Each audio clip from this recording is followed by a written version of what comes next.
Today we've got a great revenge story that turns into getting a very nice free drink. We'll get into that in a bit, but first, I'm so petty, we're so petty. So this one goes back years when I worked in the restaurant industry and my wife was in recruiting. So there I was, in a new city, and like everyone who moves to a new city, in a new job. I was fortunate enough to land a job at a very swanky hotel restaurant where all the servers are either aspiring actors or influencers. We'll leave it at that because any info will give away if you're in Canada. I was in a guard manager position in the kitchen and responsible for presentation of dishes, and during busy rushes, I acted as an expediter between the kitchen and the food runners and servers. This is where the incident happened. Being new but fairly experienced, I was asking the chef to replate something because it was up a few minutes before another dish, which is fairly common practice. The server comes up to the pass and just starts talking to the chef saying, "Where's table 19's tenderloin?" Chef obviously ignored her, looking at me. That's where I politely interrupt her and say, "Sorry about that. I asked him to hold it back because the polenta for the other meal."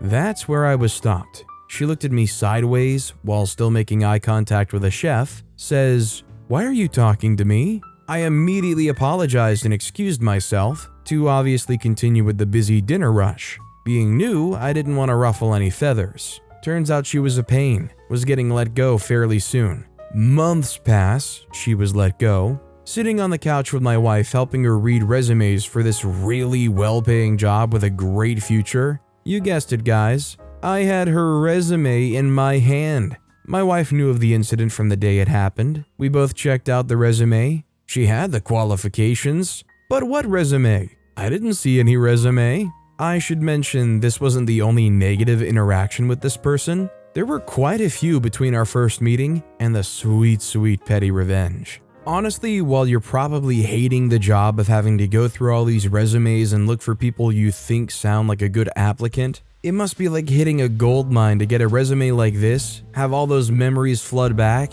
and know you can have the satisfaction of essentially just ripping their resume up right then and there. Also, hi, I'm Steven, and if you enjoy awesome stories of revenge, why not hit those like and subscribe buttons down below? That said, our next story is, I mixed some cookie dough into my rude coworker's hair. So this happened a few years ago when I was working at a Dairy Queen. It was the second job I've ever had, and I wasn't very experienced with much of anything, but making blizzards was surprisingly easy and actually kind of fun. Issue was my coworker, let's call him Pillsbury. Pillsbury was a year or two younger than me, but because he worked there 1 month more than me, he had this attitude of being superior, despite having the personality of mosquito larva. He always would dawdle on tasks, take ages to reply to anything, and usually flirted with girls in the back while playing on his phone. Well, one day I noticed him subtly flicking bits of our cookie dough bits into another poor girl's hair, and because her hair was long and a bit wavy, she worked register, so not really any reason to tie it up,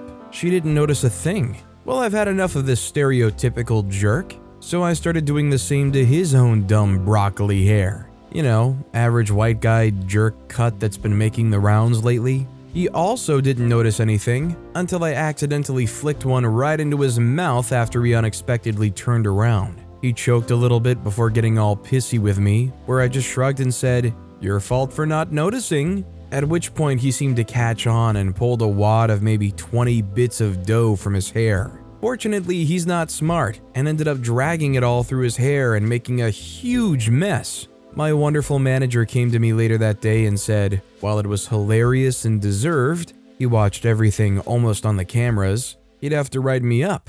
The girl apparently wasn't too mad about it because she wanted an excuse to get a pixie cut anyway, but nonetheless, his actions bothered me, so there we go. I just despise anybody that's willing to throw anything in another person's hair that's going to either get stuck, make a mess. I mean, to be fair, it doesn't even have to make a mess. Just anybody that throws anything in another person's hair is a terrible person. Our next story is, goaded my bully into hurting himself. This is a story from 8th grade, so like 2013. I was bullied by one kid for a few months at this point. It was only as much as knocking me into the halls and calling me names, but this increased as we were put in a PE class together. Every day I was targeted. One day we had an odd exercise where we were taken to the weight room and given 30 seconds at a station or machine before rotating to the next. The rotation followed a pattern that put the bully directly behind me. At first, being self-conscious of how much weaker I was, I realized he would likely outdo me in weight. So I watched the clock, and seconds before switching, I moved the weight higher than I could lift. Sure enough, at every machine, he raised the weight past where I had set it because he couldn't be outdone by me and my noodle arms. He had to stop near the end of the class because he pulled a muscle in his arm. I gave him a comment in passing that had something to do with him not being strong enough. I eventually told the right people, and he stopped harassing me, but this was a fun victory that I like to think back on from time to time. This is just a great one-up childhood story, a real underdog story back in class. I never had to deal with anything like this, but it definitely takes me back to having gym classes, and they actually had like a room full of equipment, and there was definitely a day where we had to go around finding our maxes on things. It felt pretty cool when I was able to actually max out the default leg press machine settings. Our next story is, my ex thought she was clever. I always did the maintenance on our Exploder. Over the years, I purchased thousands of dollars of lifetime parts, brakes, radiator, alternator, etc. at The Zone. Shortly before my world imploded and I found myself divorced, my poor Sploder was totaled.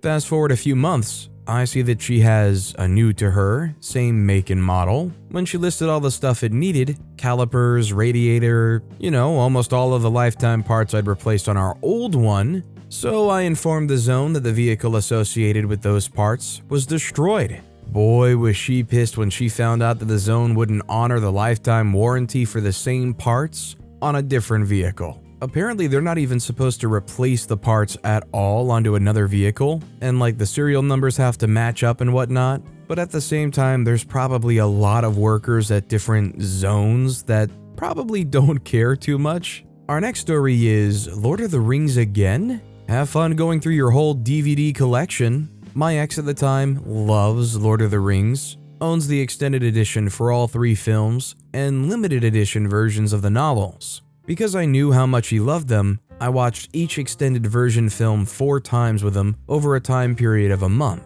So 36 hours approximately of my life was wasted on Lord of the Rings. No hate, but that ex has ruined the films for me. My favorite movie is The Perks of Being a Wallflower. I relate very much, and the acting is superb. I wanted to watch the film again 2 months later, and he said no and refused because we've already seen it. And I saw red. We can't watch my favorite movie 2 times, but we can watch the whole trilogy of yours 4 times and it's okay? It's not, so I hatched my plan. My ex also has an extensive DVD collection, around 70 to 80 movies. So I swapped each film out with a different one. Took me all day to put the cases back right. He was also a little OCD with his DVD organization, so I then moved around a few cases to freak with him. Guess who wasn't watching Lord of the Rings anytime soon? Freak you, David. It's kind of unrelated, but this just takes me back to the days of even having DVDs. I think I'd have to really scramble hard to find the Blu-rays that I'm still holding on to. Although, to be fair, I do have a lot of old school games. I mean, the PlayStation 2 is considered old school at this point, right? PS2, Xbox, GameCube, PS1. I guess I can't judge about people still holding on to DVDs when I've got a whole bookshelf full of video games. Our next story is, make me clean someone else's mess? I'll get your union involved. I worked as a security guard at a factory near home for 27 years. About my 6th year in, they had me working in an outbuilding at the shipping entrance. The building was shared with another set of contractors who were doing water testing. Those people would come in every quarter, I think it was, and make a mess out of the back half of the guard shack. Usually it was no big deal to just straighten it up a little bit, but one time they came in and made an absolute catastrophe of the back half of the shed. I just closed the door to that half and let it go. One day, the director of safety visited me in the guard shack, opened the door, and remarked on what a mess it was, and asked me how I could stand to be in the guard shack with that mess back there. I told him frankly, I closed the door and ignored. It's not my mess and I'm not a janitor. A couple of days later, my lieutenant told me that I was to clean the back half of the guard shack, or they would get rid of me and put somebody over there who would clean it. Now, there were janitors in the factory, and they would visit me every day on their lunch. and then hide from work for another hour. So I decided that I would let them know what was going on by starting to clean just before they got there. Well, they decided then that they should be the ones to clean that area, but they weren't going to do it on their regular time. They should get overtime for it. The next day, the director of safety came over to the guard shack and told me to stop cleaning it. Somehow, the janitors never did straighten up the back room of the guard shack, but word got to the contractors to never leave it in such a mess again. Small and petty, I know, but it was the only power I had. In a situation like this where they're gonna try to take advantage of you, you gotta wield whatever small power you have. Don't allow them to run you over and work you to the bone, doing things that are definitely not in your job description. Our next story is, don't wanna pitch in? You don't reap the benefits. This only just happened today, but he doesn't know about it yet. So I, 20-year-old female, have a Barnes & Noble membership, which is about to expire. My first brother, referred to as K, brought up pitching in some money for the new membership that Barnes & Noble introduced, since most of my family uses my account to get the discount. My second brother, referred as L, didn't understand before K clarified. L said that he doesn't go often anyways and she can afford it. This phrasing bugged K and eventually my parents, before I pitched in saying, the point is that everyone uses it. For context, my brothers do not have my membership card, because L doesn't live at home and K travels often. Since they don't have my membership card, they can just tell the cashier my phone number, and the system will find my membership through that and get the discount. So for my little petty revenge, since L decided to be a smart butt, I changed my account phone number to my dad's instead, with his permission of course. So hopefully when he does go in and tells them my phone number, the system won't find it. Now it's just the waiting game until he realizes. Well, I hope the software that runs the Barnes & Noble loyalty membership program works efficiently to just immediately update the phone numbers of all these accounts that get switched over. The only annoyance here is it's a waiting game and you still might not find out regardless because they have to basically inform you that there's a problem. They might just say, oh, we can't find a number there, and they go, oh, okay, well. Our next story is, kick my family out, enjoy the smell. A few years ago, my family, wife, and kids went to a new country for a couple weeks and had booked a rather nice Airbnb. It cost $4,000 for 2 weeks, so it better be nice. Anyhow, we were offered the services of the housekeeper at $20 a day. After 3 days, I decided to call her and have her come, but right away, I got a weird feeling from her. So I told her to just clean for a couple hours and I would pay her for the whole day. I didn't want her in the house when we weren't there. Well, that ticked her off, so she told the owners we had ruined the place and caused a bunch of damage. They immediately emailed me and said we needed to get out and they were calling the cops on us and weren't refunding us. Feeling vulnerable in another country with a family to protect isn't a fun situation, but luckily we secured a motel nearby. Major downgrade, but had availability. After arguing back and forth with the owner via email, I told the host we wouldn't leave, and they would have to get the cops to come unless someone came and brought me a cash refund. So lo and behold, a property manager shows up, actually ended up being my neighbor a few months later, and walks through the property. He can't find anything wrong with it, calls up the owners and has a big argument with them, pays me the refund, and then cancels the owners as a client. He said he had never seen someone so crazy as these owners. So where's the petty revenge? Well, what the property manager didn't know is that I left a bunch of sausages in the toilet tanks. So by the time the owners come back, I'm pretty sure the place will stink to high heaven. Small victories. Just imagine how long it's gonna take them to try to find the source of that stink before they ever think to open the toilet tank and look in there. How much do you guys want to bet that they might try to just put up with it and try to mask it for a while before they ever actually discover where it's truly coming from? This next story is, try and cut the queue for the bus? Fine, enjoy standing. So I'm currently sat on the bus with an extra smug look on my face, being glared at as I type this mini story. So as people know about the British, we're known for our queuing etiquette and do not appreciate being cut in front of. Now, I have just finished a 10-hour shift at work and was waiting at the bus station for my bus to go home. I had been waiting at the stop for around about half an hour and was at the front of the queue, resting myself against some railings, scrolling through my phone. Well, as the bus arrives and I push myself off of the railings and walk to the bus, a stroller quite literally almost knocks me off of my feet and shoves past me to get on the bus, followed by 2 more strollers from the same family. Now, I could have just grumbled and let it go, because hey, we're all getting on the same bus, right? But no, not me. So in my pure petty nature, I walk around these people to be the first person on the bus, sitting myself in one of those priority seats in front of the wheelchair area where I knew these people would put their strollers, and then I waited. So as this convoy of strollers came on the bus and finally squeezed their strollers with children on the bus, they realized that I and my bag had occupied their seats, and an elderly gentleman had occupied the seats on the other side. Whoopsie. They then decided to ask/demand that I move from my seat so they could sit down. To which I responded with a smile, "I'm sorry, you should have gotten on the bus sooner." Then put my headphones on and blasted the sweet tunes of the Kinks. Big fan of Waterloo Sunset and Sunny Afternoon. So as stated, these ladies are stood there glaring at me as I write this post and enjoy the sweet tunes of Revenge.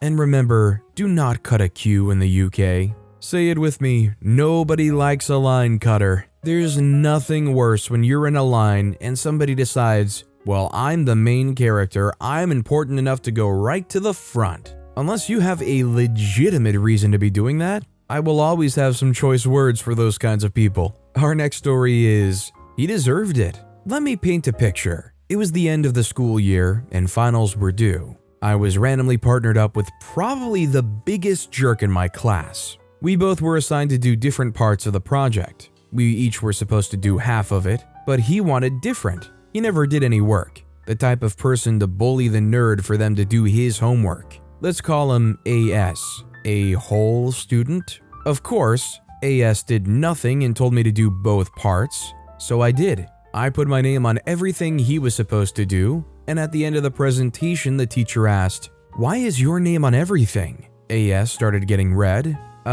Because I did it. AS did nothing. After class, the teacher had a talk with us and asked for proof. I showed the teacher everything. This was on a Google slide and I made a physical presentation as well. AS was supposed to do the physical presentation. Every piece of cardboard and diagram had my name on it. I showed the teacher that my account had been the only one to edit the slides. AS obviously denied it, but hey, at the end of the day, I'm not the one repeating social studies. This is the main caveat of group projects. There's almost always going to be a slacker. Whether it's just 2 people, whether it's 4 or more people, there's always somebody that never pulls their end. And in fact, I've been in a number of group projects where it seems like nobody wants to do anything. And in fact, it seems like a lot of those times we just didn't do it. This next story is, I enacted PettyRevenge on my coworker's chair. At my work, there's this one lady that's one of the pettiest, rudest people I've ever had to work with.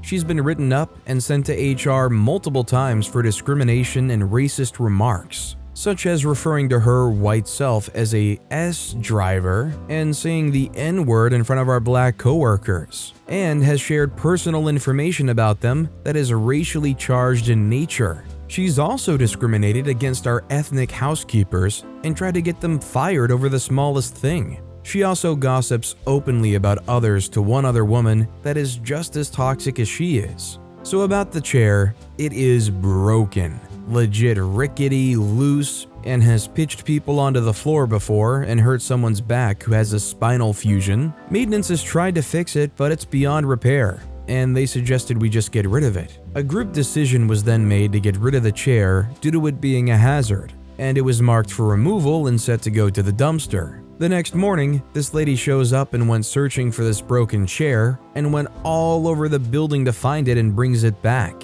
I told her that we were throwing it away because it's broken and it hurt someone's back last night. She said, "No, I need this chair. It's the only one I like." I told her that that chair has caused people to fall before, and she laughed and said, "That's funny, it doesn't bother me though." My manager told her we can't have broken equipment on the unit if it's a safety risk. And then she proceeded to have another tantrum saying, "I only asked for this one thing. Is that too much to ask?" And stated that if we wanted to get rid of it, that the office has to buy her a special chair just for her. My manager told her that wouldn't happen, and for now, she has to lock it up when she's off shift so no one gets hurt. Mind you, we have plenty of chairs that are just as or more comfortable, newer, and are more ergonomic than that stupid chair. Her reason for liking it was that it raises up high enough for her desk, which all of our other chairs do. She doesn't have any known or reported medical issues that would require a broken chair, and she's made it well known that she knows people hate it, and that's part of why she likes it.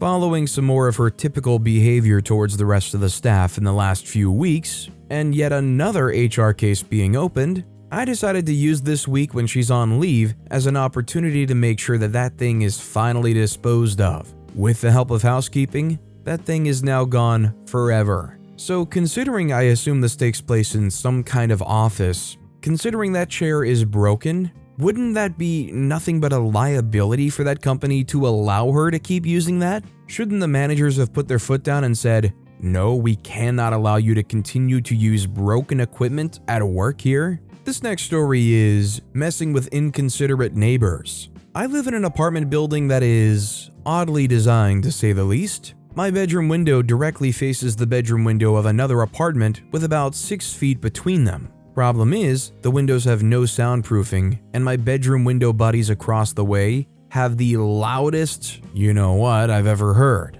Like, I can hear it through noise-canceling headphones type of loud. And those headphones completely drowned out fireworks being set off in the parking lot next door on the 4th of July. I have insomnia, and they've woken me up and interrupted that moment right before I fall asleep with these awful sounds. Like, go for it, but stop screaming the whole time and telling Daddy how he's doing for all to hear. They also keep a ridiculous amount of crap in the hallway, a stack of shoe boxes as tall as me and probably 10 shoe boxes long, dog food, food odor powder, about 20 more pairs of shoes not in boxes, cleaning stuff, a whole freaking side table, and more. It's disrespectful, and they're crappy people. They do more inconsiderate things than what I'm sharing. Because of the insomnia and the fact that I'm moving out soon, I decided to be a bit mischievous. I made sure there were no doorbell cams and the building doesn't have cameras, and now a few times a week when I can't sleep, I walk down the hall in the middle of the night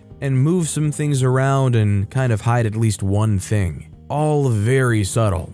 I hope it makes them question their sanity when things aren't where they left them. If I see foot odor powder on the windowsill again, I'm chucking that crap out the window without hesitation. OP first wrote food odor powder and I was like, what is that? But when OP later clarified it was foot odor powder, that made a lot more sense and was also a lot more disgusting. Our next story is unwanted win that made me the jerk? I'm a student at an art uni and we were given a group project, teams of 4. The task was to make visual effects for a dance act. Fair enough. Problem was that out of 4 people, only me and let's call her Judy actually worked on the project. The teacher was strict, and she didn't know what she wanted out of us. That meant a lot of visual changes and work in general, done by me and Judy entirely. The grade was the same for all in the team. All that mattered was the quality of the end project. Towards the end, me and Judy decided to give some small tasks to Kevin and Ashley, other 2 members, just so we could say that they helped and they would also pass the subject. Mind you, this project was meant to replace the exam. In the final week before the deadline, Kevin had decided he had enough, after not doing anything, and went back to his hometown. Ashley failed the small task miserably and didn't contribute to anything in the end. Fast forward to the end of the uni semester, and the teacher knew that there were slackers in each team. Now, I didn't plan to snitch on my colleagues. You do you, it's fine by me. But the teacher proposed a new exam for all of us if we wouldn't tell her who actually worked the project and who didn't. If we would tell her, she would give us the new exam only to the slackers, and I snitched. With countless other exams, this was the last thing I wanted because of someone's laziness. Now, while I'm happy that karmic justice has fallen upon Kevin, I'm also seen as a snitch. Honestly, I think they kind of deserved it. Like, I don't think you really can be the jerk for snitching in this situation. When it comes to your academics, you don't need to have a bad experience here and struggle just because you're afraid of telling the truth. This is just another highlight of how group projects can be a terrible idea. I just hope in situations where teachers do give group projects, they try to be understanding when things like this don't work out. This next story is Small Win. January of 2020, my partner and I and a mutual friend moved into an old house that was for rent. Beautiful heritage house, cheap too because it wasn't furnished and the paint needed work, no garage or carport. We adapted to the place fairly quickly in the first few weeks. Sometimes we would chat with our landlady, sweet, kind, considerate, and showed interest in my wife's work, a painter. Lockdown happened and we got stuck there. Crap, there's no washing machine or dryer yet. Had to hand wash all our stuff and air dry them. Landlady was very helpful, provided us with clothespins and allotted us space in the yard for our clothes. Here comes her husband, the landlord. He would turn off our water supply after we'd filled the drums he provided for us. Okay, doable but annoying. Then at times, there was no running water for 2 weeks, and we really had to budget our water. He said he doesn't know why, but he has control of the main valve. Tried complaining to the local council, but they were too busy with the pandemic. We toughed it out for 6 months until restrictions on lockdowns loosened. I was sitting on the porch, just enjoying the view of the garden on a good morning. Landlord sits beside me and tells me stories of how he built the house with his father. Inspiring stuff. The way he ended it, though, was the last snarky remark he made. Look at this house. It's making me money while you young ones don't have a house and are hard up. Well, no buying a house anytime for you soon though, given how low you rent this place from me. I just said yeah, and continued to enjoy the view. The very next day, I turned in my 2 weeks notice to the landlady. We were moving out. The landlord came out of his house and asked why we were moving out. I said, oh, I was having my house built while we were here. It's done now. The look on his face was indescribable. A minor win, but the satisfaction was great. Now, what I'm unclear on is, did OP actually have this house being made, or did they just say that to be like revengeful? I'm assuming they probably did, because otherwise, if they were living in a situation like that, it would be because they're in dire straits. That said, our next story is, thanks for the drink. My wife and I co-own a stone countertop shop. She runs day-to-day operations, is the face of the company, and while I work a full-time job, but will do paperwork and IT on the weekends, I'll also come in as needed to be an extra pair of hands. I need to mention our looks because it's relevant. I'm not a 10. I'm an early 40s, bald, dad bod type. I've aged like milk. My wife, on the other hand, has aged like wine. Between a love of fashion and fitness, she's a beautiful woman. We joke that our business does so well because she's contractor bait. This past Thursday, there was a load of new showroom material being delivered. I had scheduled to be at the shop to help unload the new, move out the old, and do a deep clean. Around 3:30 p.m., a contractor came in to drop off a check and then discuss a new project. He's chatting up my wife, being friendly, etc. I'm just hired to help him, but I notice the way he stares at her butt as she walks around. And then he blatantly looks down her shirt when she's at the front desk writing up paperwork. I just shake my head. He's there for 20 minutes or so and leaves. About the same time I finish cleaning up and go to head home. She has to run payroll for Friday and then make a bank run, so we go our separate ways. Since I have time to kill, I hit the local bar for a beer before driving home. Guess who's there? The contractor. I sit near him because most seats are taken, and he notices my company shirt. He chats me up. Pretty quickly he mentions my wife. I don't know how you can work for her. I'd be harder than those countertops seeing her walk around all day. I said, yeah, I guess she's pretty cute. Pretty cute? That's the type of woman that could drain my bank account and it would be worth every penny. It goes like this for a bit. When he asks if I know what she likes to drink, I say I'm not sure, but when we do happy hours, she usually gets a vodka soda or something like that. My wife hates vodka. She loves gin.